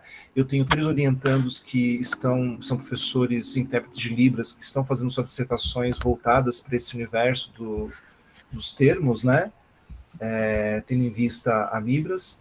Então, nós temos muito que conhecer e fazer ainda nessa área. Obrigado, Samara. Alguma pergunta mais? Então vamos para a parte de linguística contrastiva agora, né? Já nos adiantamos aqui, temos apenas, acho que meia hora, né? Ou 45 minutos ainda. Eu espero que sejam minutos agradáveis. E essa é uma área que eu particularmente gosto, porque ela está na minha cabeça desde o início da minha formação, lá naquela época, né? Da graduação. Obrigado, Leandro. Muito feliz. E eu vou compartilhar com vocês os slides aqui, relacionados com a linguística contrastiva, para que vocês possam conhecer essa área linda que... Opa! Aqui não, né? Vamos do começo, né? Muito bem. O que é a linguística contrastiva? A linguística contrastiva, ela é uma área centrada na observação de sistemas linguísticos de aprendizes de línguas estrangeiras ou línguas adicionais frente à sua língua materna, assim como de variantes de uma mesma língua. Então, vejam bem, a linguística contrastiva, ela serve tanto para alunos, por exemplo, brasileiros que aprendem espanhol e os problemas que esse contato, né, entre esses 2 idiomas pode trazer, como também variantes de uma mesma língua. Então, por exemplo, um brasileiro, né, que aprende, que tem a sua variante de um determinado lugar do Brasil, e entra em contato com outra variante. Por exemplo, quando eu me mudei para Londrina, eu estava conversando com uma professora e aquelas conversas, né? De onde você vem, o que você faz, né? E aí ela disse que era casada. Que legal, o que seu marido faz? Ela falou assim, trabalha com data. Eu sou de São Paulo, tá? São Paulo, capital. E vim para o interior do Paraná em 97 para trabalhar na UEL. E aí ela me disse que o marido dela trabalhava com data. Aí eu fiquei pensando lá na minha cabeça, né? Eu falei assim, nossa, sério, eu vou disponibilizar assim. Nossa, será que o marido dela é numerólogo, né? Trabalha com data? Então, de repente, a gente... Será que ele faz calendário, né, Jefferson? Que coisa interessante. Eu falei assim, nossa, fulana, se o marido trabalha com data, sim, que tipo de data? Ela falou, então... todo tipo de data. Eu falei assim, nossa, então realmente é uma pessoa, né, muito escolada, né? Mas assim, mas tem alguma data específica? Ela falou, não, todo tipo de data, né? Eu falei assim, você vai me desculpar, mas eu não tô entendendo. O que seu marido faz com as datas que ele trabalha, né? Ele é numerólogo, tarólogo, não sei. Não, ele trabalha com data, ele vende. Eu falei, nossa, gente, mas você cria uma data e vende, né? Eu falei assim, não, ele vende data, onde tem as casas. Eu falei assim, aí que eu fui, junto com ela, entendendo que terreno aqui em Londrina é data, né? Mas, gente, até os minutos parecia uma conversa meio de loucos, assim, porque, de fato, eu tentava entender, mas o meu recorte de data era relacionado a número, né? A calendário, né? E aqui data é terreno, lote, né? Então, ele era um imobiliarista, né? Lotes, vendia datas, né? Então, para vocês verem como, muitas vezes, variantes do mesmo idioma, né, causam problemas de entendimento, né? Então, por exemplo, quando eu tomo ônibus aqui em Londrina, eu passo pela Roleta. Vocês passam por onde? Ou melhor, perdão, eu passo pela Catraca. Eu ia falar Catraca. Pela Roleta, né? Pela Catraca. Alguns passam pela Borboleta, né? Então, assim, tudo isso faz com que você veja que existem contrastes também, não só entre línguas, né? Mas também entre variantes de uma mesma língua. O Sérgio quer dizer alguma coisa. Professor, desculpe interromper, mas sobre esse exemplo, tem um exemplo mais interessante, que são os redondos, os queijinhos, os queijos. Redondos? Né? O que são redondos, professor? As rotatórias. Sim, fazer o redondo aqui se fala também. Redondo, né? Em Sinop se fala rotatória, em Minas Gerais se fala queijinho ou queijo. Não é? Então, assim, é divertido, assim, o universo das palavras, ele é muito, além de tudo, divertido, né? Fazer o balão, fazer o redondo, né? Fazer o queijinho, enfim. E isso é a riqueza do nosso idioma, né? Mas, enfim, voltando aqui aos nossos slides, né? Vocês já entenderam o que a linguística contrastiva faz. O livro seminal, o livro que é a pedra fundamental, é esse livro escrito pelo Robert Lado, em 57, o Linguistics Across Cultures, Applied Linguistics for Language Teachers. Esse é o livro base, onde estão aí os princípios fundantes dessa área. O Robert Lado, ele era orientando, né, ele era discípulo do Charles Fries, né? E o Charles Fries, ele fez a apresentação do livro do Lado, né? E aí o Fries diz assim, olha, o Robert Lado foi o primeiro a ter consciência da importância desses fatores básicos, ou seja, as interferências da língua materna para a elaboração de medidas eficientes e válidas que visassem resultados e progresso no domínio de uma língua estrangeira adicional e, atualmente, também de variantes de uma mesma língua. Então, vejam bem, as interferências de uma língua materna ou da sua variante faz com que, muitas vezes, haja ruídos na comunicação, como, por exemplo, esse episódio aí do marido da minha colega, que trabalhava com data e eu não conseguia entender o que é que ele queria dizer, né? E agora imaginem vocês com relação a idiomas, sejam idiomas próximos como o português e o espanhol, que são neolatinos, como de idiomas que não têm famílias afins, né? Sempre existirão contrastes, porque o mundo, né, é visto a partir da sua cultura, né? E muitas vezes demora, né, para nós entendermos a cultura do outro, porque nós forjamos a nossa mente, a nossa linguagem a partir da nossa cultura. E um dado interessante do livro, né, é que o Lado dedica o livro à mãe dele, né? E olha que lindo, esse livro é afetuosamente dedicado à minha mãe, falante monolíngue de espanhol nos Estados Unidos. Então, vejam bem, né? Geralmente nossos interesses de pesquisa, eles não estão muito longe, né, da nossa vida da nossa vivência, né? Imaginem o que é ser imigrante, imaginem o que é ser falante monolíngue, né? Em um país estrangeiro, né? Muito bem. O livro, ele divide essa análise, né, da linguística contrastiva em 3 bases, assim. Você pode estudar a forma, você pode estudar o significado das estruturas e a distribuição. Ou seja, né, como se escreve determinada estrutura, o que significa, né, qual é o conteúdo daquela estrutura e como eu uso, né?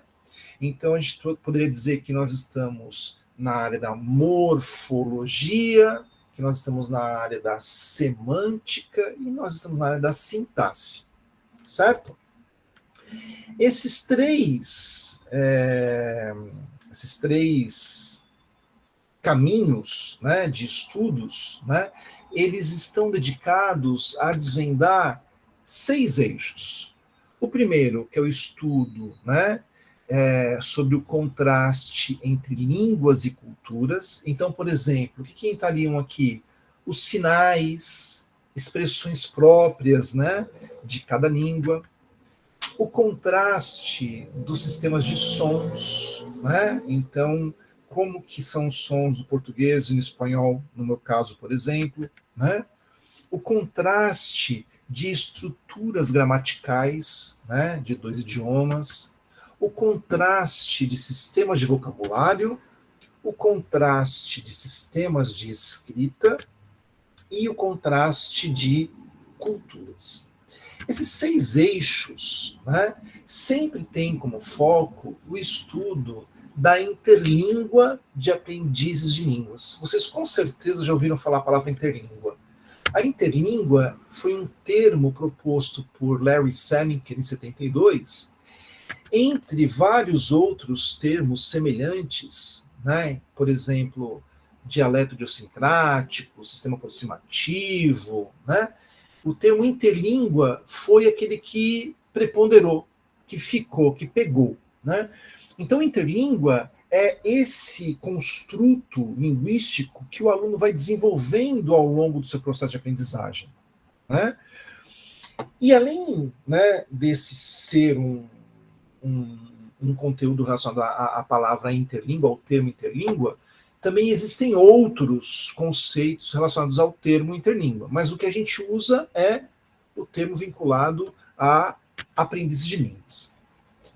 Esse conceito, né, que se caracteriza como um construto linguístico instável, ele tanto tem características da língua materna, como da língua estrangeira, né, e também de outras línguas. Porque vocês sabem que nós temos uma biografia linguística. Então, por exemplo, se você fala português, mas aprendeu inglês, aprendeu alemão, aprendeu japonês, essas aprendizagens pretéritas, elas vão com certeza incidir na aprendizagem de novos idiomas. Então, a interlíngua, ela contém a sua biografia linguística e também próprios elementos da interlíngua, né, que não vamos entrar em detalhes aqui, também possui características próprias, né? A interlíngua, ela passa por avanços e retrocessos. Tanto é que se você muitas vezes para de falar o idioma que você está estudando durante um tempo, quando você retoma, parece que trava, né? Parece que você esqueceu. E a interlíngua, ela é isso. Ela passa por avanços e retrocessos e também pela estagnação de certas estruturas, que é um fenômeno conhecido como fossilização, né? Então, por exemplo, uma fossilização clássica, né, que pode acontecer com brasileiros que estudam espanhol, é a utilização de lo, né, como artigo definido masculino, quando o lo ele é neutro, né, o artigo definido é o ele. Então, isso é muito comum. É uma estrutura fossilizada, né, que fica ali encalacrada, né, mas que pode desfossilizar a depender do empenho do estudante e do seu desejo. Muito bem. A linguística contrastiva desenvolveu 3 modelos de análise. O primeiro deles, que foi o primeiro modelo, o de análise contrastiva, ele foi desenvolvido no contexto skinneriano, né, do Skinner. Todo mundo já ouviu falar aqui, né, nas aulas de metodologia, né, da área da educação, né, da caixinha de Skinner, né? Então, o Skinner, ele era um psicólogo comportamentalista, né, e considerava que a linguagem, assim como outras formas de comportamento, né, poderia ser moldada pelo tríplice esquema de estímulo, resposta e recompensa. Então, todo o conteúdo do modelo de análise contrastiva está calcado, né, no estruturalismo linguístico, né, preponderante na época e com uma teoria psicológica comportamentalista. Na sequência, assim, eu estou dando saltos mais do que a Daiane dos Santos, a Simone Bowles, e, enfim, todas essas ginásticas que dão aquelas piruetas lindas, né? Nós estamos dando saltos gigantescos teóricos aqui. Mas é só para vocês se localizarem no tempo. Na sequência, vieram os modelos de análise de erros e o modelo de interlíngua, no contexto dos estudos produzidos pelo Chomsky. Gente, eu adoro Chomsky. Geralmente, sociolinguista não gosta de Chomsky, mas eu acho que esse homem, ele é uma sumidade, ele está vivo ainda, ele teve uma contribuição importante, né? Ele é muito inteligente, se dedicou não só à linguística, mas também à política, né? E os estudos de Chomsky deram abertura para o que se chamou de mentalismo, né? Saímos aí do comportamentalismo de Skinner para o mentalismo de Chomsky. A mente tem preponderância e não o comportamento. Então, para Chomsky, a aquisição de uma língua, ela não poderia ser reduzida a um mero processo de estímulo externo, porque o ser humano, ele não é uma tábua rasa, ele não é vazio, né? Ele nasce com a predisposição, né, para o desenvolvimento da linguagem, né? E é uma teoria muito bonita que ele propõe, com pontos altos, baixos, mas é uma teoria robusta, né? E essa teoria proposta está aí no cerne do modelo de análise de erros e do modelo de análise de interlíngua, certo? Na atualidade, nós chamamos o modelo de análise de interlíngua de análise de interlíngua, simplesmente, né? E essas análises, elas partem de alguns pressupostos. O primeiro deles é que existe transferência. Todos nós transferimos conhecimento antigo para o conhecimento novo, né? E o mesmo acontece quando você aprende línguas. Você transfere o conhecimento linguístico, né, de línguas que você já tem para a língua que você está aprendendo. Um segundo pressuposto, no meu caso específico, tá? Porque eu sou professor de espanhol, é que o brasileiro que aprende espanhol, ele é um falso principiante. Esse é um conceito interessantíssimo que não acontece com estudantes de línguas que são de diferentes famílias linguísticas. Então, por exemplo, quando nós vamos estudar francês, italiano, entre outras línguas, né, que são derivadas da mesma família linguística que o espanhol, nós somos falsos principiantes porque nós carregamos para essa aprendizagem todo um conteúdo vocabular, por exemplo, que é compartilhado em função da língua latina ter originado esses idiomas. Então, esse é um pressuposto importante para nós que somos professores de espanhol. Os 3 modelos, que é o terceiro pressuposto, os 3 modelos de análise desse campo, eles não são modelos excludentes, mas sim, eles são elos de uma mesma cadeia. Para você entender os erros que o aluno comete e entender a sua interlíngua, você tem que ter feito análises contrastivas dos 2 idiomas envolvidos, né? Então, é muito importante trabalhos conjugados. Quando você pensa, né, o que a linguística contrastiva pode fazer? no nosso campo dos livros didáticos, né, de ensino para brasileiros, ela pode ser uma importante ferramenta. Então, nós temos aqui esse livro, concebido pela professora Adi, minha colega, o espanhol. Nós temos o Básico 1, Básico 2, o Avançado 1, o Avançado 2, o Superior 1, o Superior 2, que são livros que foram propostos com bases contrastivas, né, a partir de estudos exaustivos sobre aprendizagem de espanhol por brasileiros, recorte de vocabulário, tabelas contrastivas, compõem esse material feito especificamente para o público brasileiro. Além desse livro, que é de ensino de espanhol, né, geral, nós temos de espanhol quiz específicos, como, por exemplo, espanhol para secretariado. Nesse livro eu tive o prazer de trabalhar na confecção do livro do professor, e esse material também ele é totalmente focado numa perspectiva contrastiva. E, por fim, aquele dicionário que eu falei para vocês, né, ele une, né, conhecimentos da lexicografia com a linguística contrastiva para propor aí um dicionário de falsos amigos do português e do espanhol, né? Para terminarmos a exposição de hoje, eu queria dizer para vocês que, muitas vezes, no nosso caso, do português e do espanhol, tá? Aquilo que parece não necessariamente é igual nos dois idiomas. Então, muito embora no português e no espanhol a gente tenha muita coincidência na forma, no significado ou na distribuição, vai ter um contraste significativo. Então, nesse sentido, os estudos contrastivos eles nos ajudam muito a prevenir possíveis erros, a facilitar com que o aluno entenda o que pode estar acontecendo ali.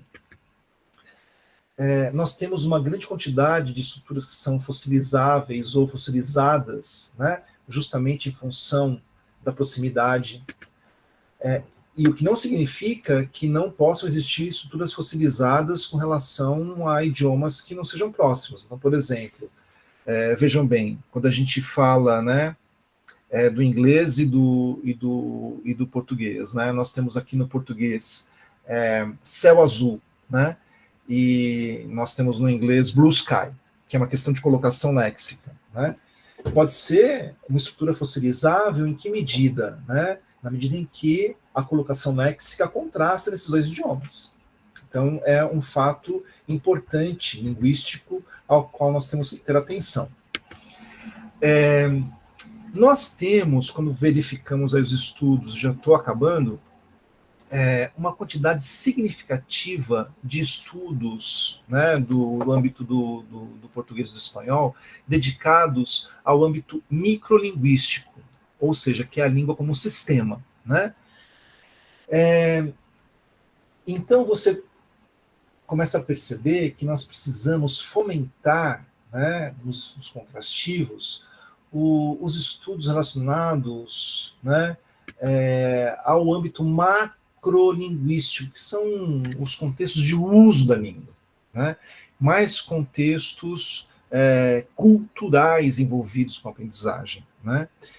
E eu confesso a vocês que esse é um campo mais difícil, porque a língua contrastiva, né, vai ter que lidar com antropologia, entre outras áreas do conhecimento, poder desenvolver esses estudos. Mas são estudos importantes também que nós precisamos desenvolver.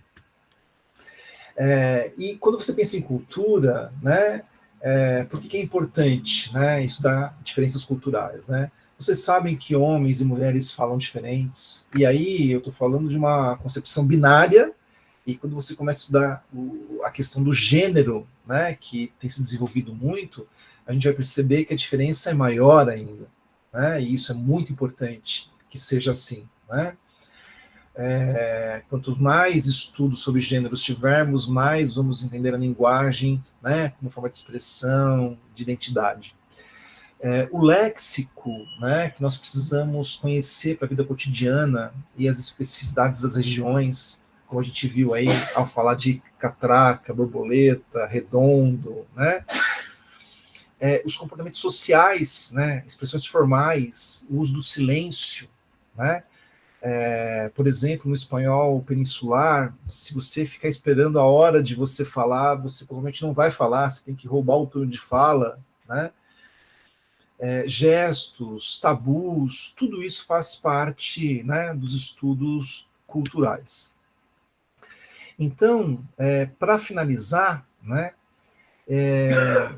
se nós tivermos um foco da pesquisa no contexto da formação de professores, né, tanto inicial como continuada, no contraste, a gente vai ter a geração de subsídios para o desenvolvimento de ações de salvaguarda da diversidade linguística. E quando eu falo diversidade linguística, é do português, do espanhol, da Libras, e de todos os idiomas que nós temos hoje em dia que lidar, né, na atualidade.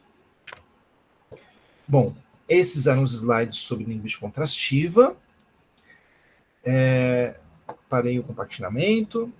E eu tenho especial carinho por essa área. Eu falei para vocês sobre essa área muito rapidamente, muito ampassados os conceitos, mas são, como eu falei para vocês, uma introdução, né? E se tiverem aí curiosidade, eu convido vocês a conhecerem os estudos contrastivos. Hoje em dia, mais importante ainda, nós temos estudos nessas áreas, porque vejam bem, né? Quantos contrastes estão impedindo o entendimento do homem nesse mundo? É guerra, né, na Ucrânia, é guerra, né, lá em Israel, e tudo isso porque existem contrastes, né, culturais, contrastes linguísticos, né, que não permitem que as pessoas se entendam. Então, eu acho que temos uma contribuição importante aí, a mostrar que é justamente o contraste que nos torna diferentes na nossa identidade, e ao entender os contrastes, talvez a gente consiga entender o próximo de uma maneira um pouco mais civilizada, né? É isso. Que aula riquíssima, né, pessoal? Amei. Olha que eu convidei para falar sobre uma área, ele aproveitou e falou sobre 3 áreas. Gostei. Professor, só para tirar possíveis dúvidas dos participantes, teria como o senhor explicar novamente, né? Porque geralmente as pessoas às vezes cometem equívocos de pensar que a lexicografia e lexicologia são a mesma coisa, né? Diferenciar rapidamente, né? Sim. O trabalho da lexicografia e da lexicologia. Ó, a lexicologia está ligada à semântica, né? Está ligada a uma parte teórica da linguística. Então, a lexicologia, ela pode vir a estudar vários aspectos relacionados à palavra. Então, a morfologia dessa palavra, né? A etimologia dessa palavra, né? A sua origem, a flexão de palavras, enfim, tudo aquilo que é relacionado ao estudo da palavra, relacionada a um sistema linguístico, é do âmbito da lexicologia. Então, o lexicógrafo, que é a pessoa que faz o dicionário, ele utiliza conhecimentos da lexicologia para escolher o tipo de informação que ele vai colocar ali no seu verbete do dicionário. Então, por exemplo, ele pode colocar no dicionário informações relacionadas à etimologia da palavra. Ele pode colocar no seu dicionário informações sobre flexão de gênero, de número, né? Ele pode colocar informações relacionadas à frequência de uso da palavra, né? Então, quando você pensa em lexicologia, nós estamos falando de uma semântica léxica, de uma área relacionada ao estudo da palavra, vinculado à palavra e os seus sentidos, a palavra e a sua morfologia, a palavra e a sua sintaxe, não é? Então, tudo isso é lexicologia. E a lexicografia é quando você tira essa palavra e você coloca essa palavra numa obra, e as informações que você traz dos estudos lexicológicos e dos estudos sociolinguísticos e dos estudos antropológicos para comporem as informações que fazem parte do dicionário ali do seu verbete, certo? Então, lexicologia é uma coisa, lexicografia é outra, só que assim, a gente coloca em casinhas, como em tudo que a gente faz na vida, né? A gente faz divisões binárias, né? Para a gente ser pedagógico. Mas, no fim das contas, a gente junta tudo para criar o produto. Mas são áreas separadas sim, tá? Certo, muito bem. Obrigada. Foi bem esclarecedora a síntese.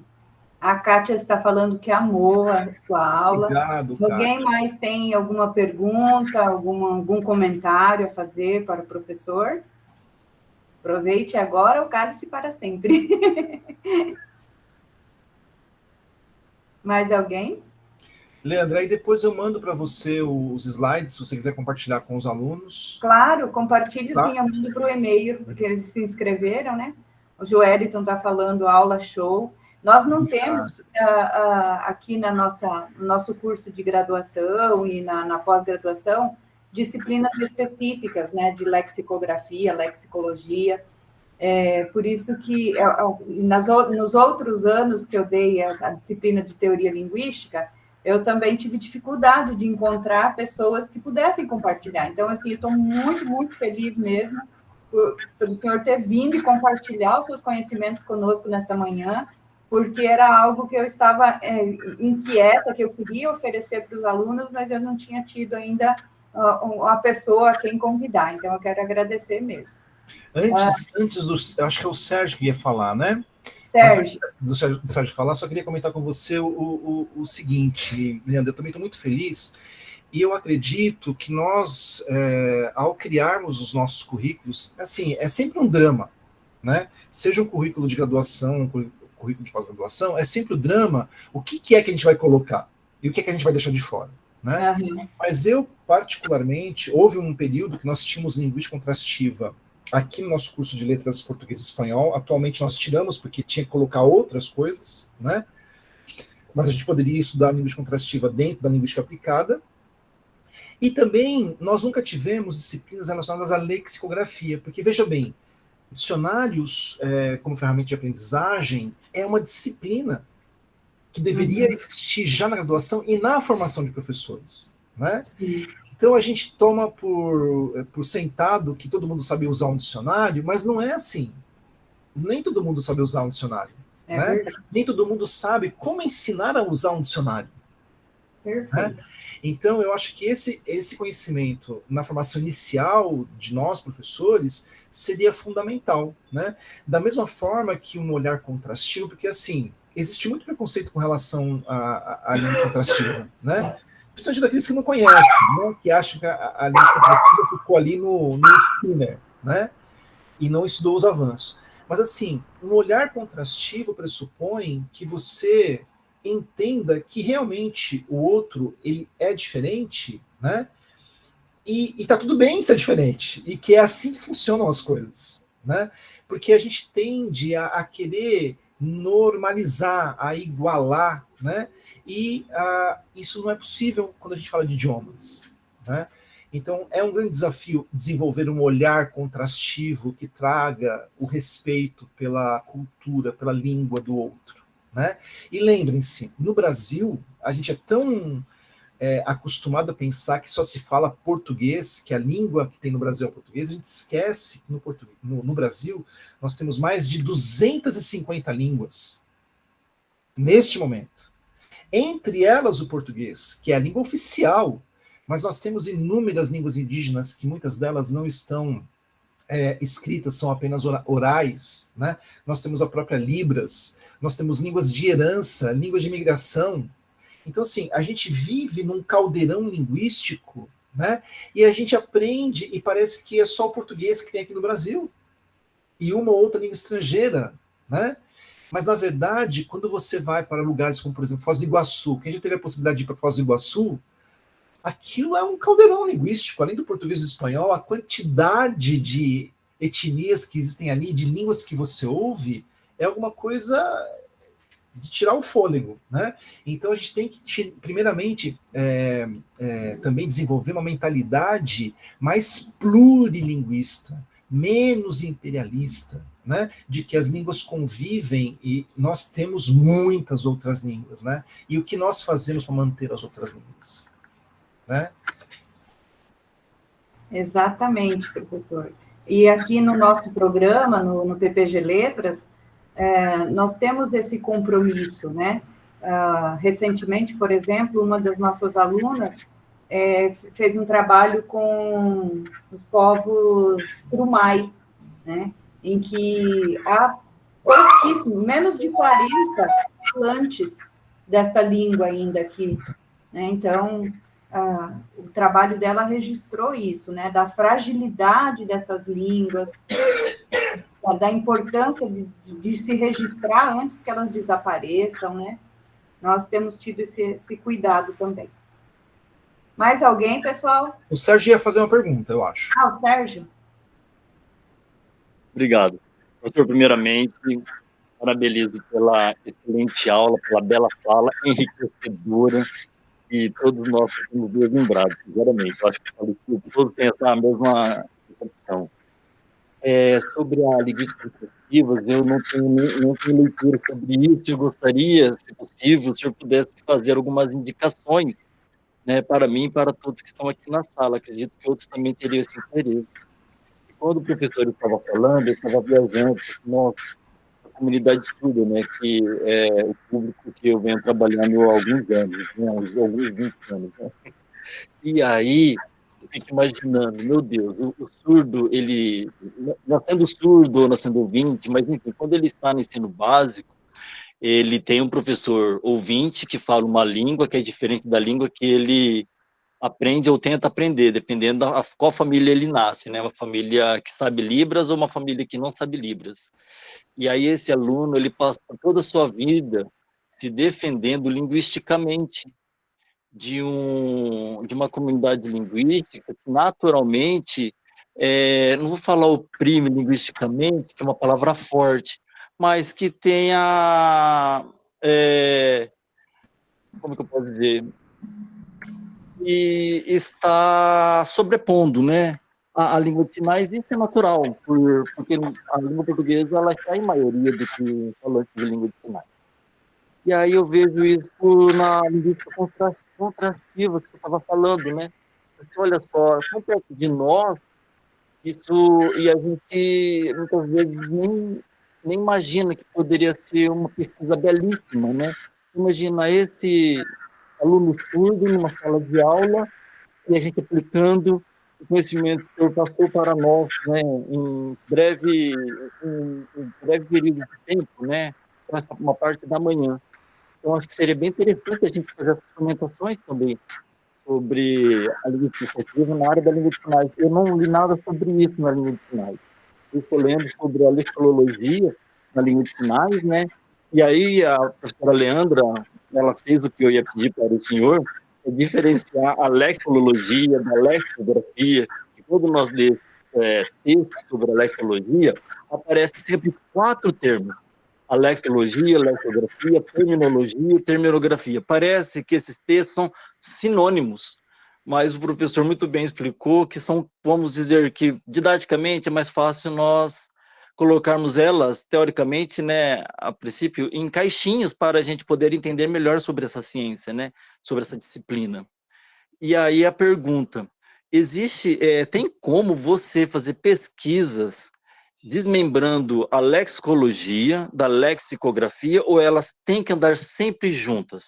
Porque quando a gente fala sobre a terminologia, sobre o termo, aí o próprio Lex já fala, né, termo. Então eu vou falar a palavra, mas eu vou falar o termo dessa palavra.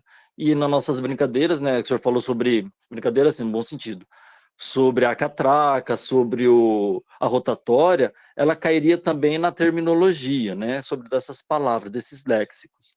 Mas você consegue fazer uma pesquisa só sobre a lexicologia, ou só sobre a lexicografia, sem juntar esses 4 elementos? Sérgio, obrigado pela sua pergunta, pela sua exposição. E assim, eu coloquei aí, leiam os textos da professora Adja Durão, ela é da UFSC. Ela é uma das referências sobre a linguística contrastiva no Brasil, assim como da lexicografia na atualidade, principalmente nesse eixo português e espanhol, né? E também ela tem atuado com Libras. Ela tem orientado teses e dissertações sobre Libras. E aí, eu queria só compartilhar com vocês uma dissertação de uma fonoaudióloga que fez com a professora Adja, né, o seu trabalho, e ela estudou a interlíngua, né, de brasileiros surdos, portanto, usuários de língua como língua materna, né, de Libras como língua materna, ao aprenderem português como segunda língua, né, porque português para eles vem a ser a segunda língua. E ela estudou o uso das preposições. E vocês sabem que no português a gente enlouquece com a quantidade de preposições que nós temos, né? E na Libras não existe essa quantidade de preposições. Portanto, quando o surdo vai aprender preposições, né, do português, existem muitas interferências da Libras. E a Patrícia, que foi orientada da professora Adja, fez um trabalho lindíssimo sobre os erros, né, e chegou à conclusão de que o português como segunda língua, né, poderia ser ensinado para brasileiros surdos, usuários de Libras, né, poderia ser ensinado para eles com metodologias de ensino de línguas estrangeiras, né? Essa foi a ideia que ela defendeu. Então, nós já estamos tendo um aumento dos estudos, né, na área da lexicografia sobre a Libras e o português brasileiro, né? E eu tenho certeza que se vocês procurarem os trabalhos orientados pela professora Adja, vocês vão se encantar ali com a diversidade temática, né? E principalmente essa vinculada a Libras. Eu tenho 3 orientandos, intérpretes e professores de Libras. Um estuda o vocabulário do açaí, e outros 2, um estuda o vocabulário em Libras da linguística contrastiva, e uma terceira estudante está estudando o vocabulário em Libras de um determinado grupo de doenças, né? Enfim, as coisas estão começando a acontecer, e com a presença cada vez maior de tanto usuários de Libras como esses usuários em graduação, esses usuários em pós-graduação, de intérpretes de Libras, eles estão nos propiciando o contato maior, né, com esses conhecimentos necessários, né, para trazer a Libras para dentro da universidade, né. E, tentando responder a sua pergunta, se a gente pode separar, né, então, sim, com certeza, existem lexicólogos que não são lexicógrafos, né? E existem lexicógrafos que não são lexicólogos, né? Mas, assim, a lexicologia, como eu falei para vocês, faz parte da nossa formação linguística, né? E muitos dos elementos que a gente vai trazer de formação lexicográfica, eles surgem na lexicologia, né? Então, é obrigatório? Não. Mas são complementares? Com certeza, né? E existe uma lexicografia, né, geral e uma terminografia? Sim, né? O que seria terminografia?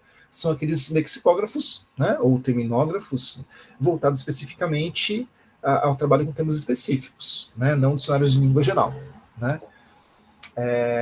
Mas de alguma forma as técnicas, né, elas precisam ser dominadas para você se definir como um lexicógrafo ou como um terminógrafo, né? Como um lexicólogo ou como um lexicógrafo. Então, você tem que saber o que são essas áreas para saber o que você é e o que você não é, né?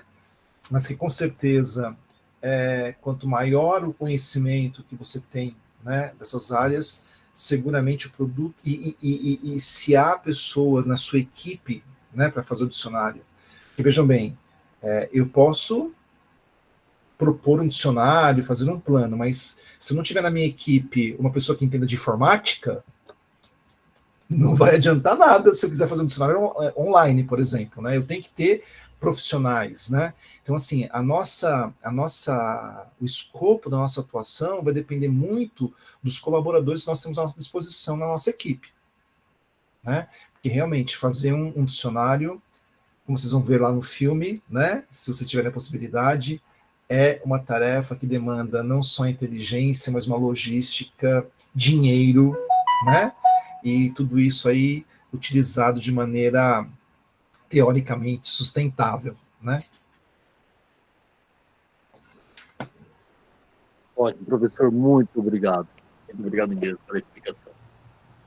Pessoal, nós já estamos com um horário bastante avançado, né? Então, nós vamos finalizar agora o período de perguntas e vou passar para a Rosilda, então, fazer o fechamento da sala. Que aula riquíssima, né?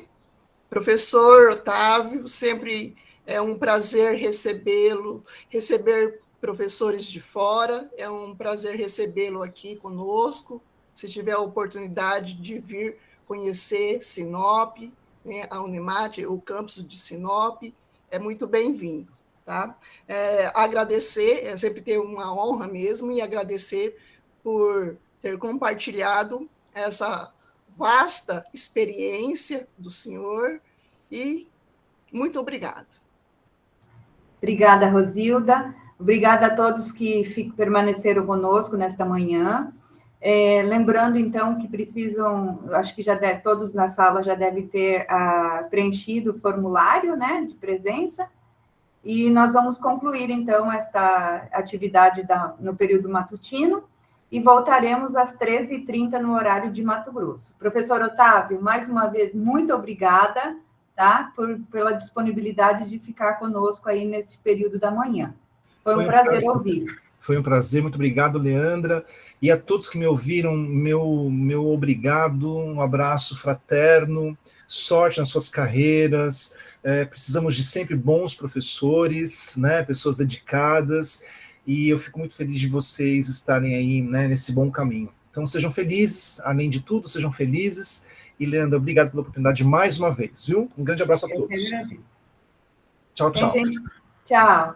Tem gente pedindo aqui a lista de presença, tá? Tá aqui a lista de presença, é só preencher e, posteriormente, nós enviaremos, então, o certificado. Gente, até 13h30, bom almoço, voltamos em breve. Eu vou deixar a sala aberta, mas não, estarei ausente, só voltarei mais próximo das 13h30, tá bem?